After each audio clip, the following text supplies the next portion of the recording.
Amber, I know you wanted to go on with the show. We have a little situation. A woman has apparently gotten into our green room. I'm not sure how she got the code. I think she might be harassing some of the other guests. She says she's a New York socialite and that she does page 6 style reviews, and she's sort of demanding to talk to you. So I'm kind of hoping you would talk to her for a second and then we can just get rid of her. So I will bring her on and you can chat with her. Here she is, Miss Helen Kummlicher. Hello! Am I on the radio? What the hell is going on?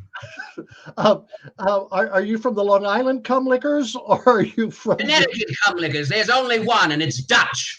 Am I on the radio? Because I've seen a lot of faces for radio so far, if you catch my drift, Miss LeMay. No. So why did you feel you needed to come onto the show? Oh, I've seen the first half of this, and I have a lot to say. First of all, is Amber LeMay your God-given name? Yes. God damn, sounds like a cocktail waitress at a Detroit airport. I've heard that you frequent Provincetown quite a bit, Miss LeMay. Is that true? When I can, yes. Yeah, just slap on a little Wet and Wild for the lesbians, grab a lobster roll, and I'll meet you at the Dick Dog, huh? Okay, that sounds like that could be on the agenda. That's a sweet gig. You know, I almost bought a home on Cape Cod, Miss LeMay. Oh, yes? Yes, I just could never live around that many Irish. Jesus Christ. How could I sleep at night, knowing at any moment a Sean or Liam could just break into my home, steal my jewelry, and drink all my liquor? Well, that's why I go there. Oh, my God. It's a Kennedy murder playground. I'm not sure if you're aware, Miss LeMay. No, I wasn't. wasn't. All the Catholics with their salt-burned knuckles and their cartoon-named towns. Mashpee, Sandwich, Barnstable. They all sound like old-timey Irish whorehouses. I would know about old-timey Irish whorehouses. Oh, I would. Give old Margaret a buffalo nickel and she'll give you a Hummer. Now, I noticed in the first half of this show, if I'm correct, you had a man who yells at buildings. Is that correct, Miss LeMay? Yeah, yes, that's true. Yeah. My God, is this up for Emmy consideration? How wonderful.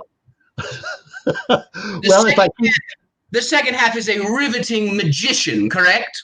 I hope so. You do know that magicians are just gay pickpockets with a flair for the dramatic. I hadn't heard that classification, no. Oh, yeah. Pull their mother's approval out of a hat and I'll be impressed. See, the thing that I do best is review. I review anything and everything. So I'm just going to give you a review for everything that I've seen so far. It's 1 out of 10 Helens. I'm giving you 3 Helens this evening, Miss LeMay, which is an incredibly generous score. The highest grade I've ever given was 7, and that was to Dwight D. Eisenhower after he liberated Europe. But I feel for you, Miss LeMay. I really do. I mean, like me, I'm sure Pearl Harbor ruined your Sweet 16. So what could I do to nudge that up to a 4?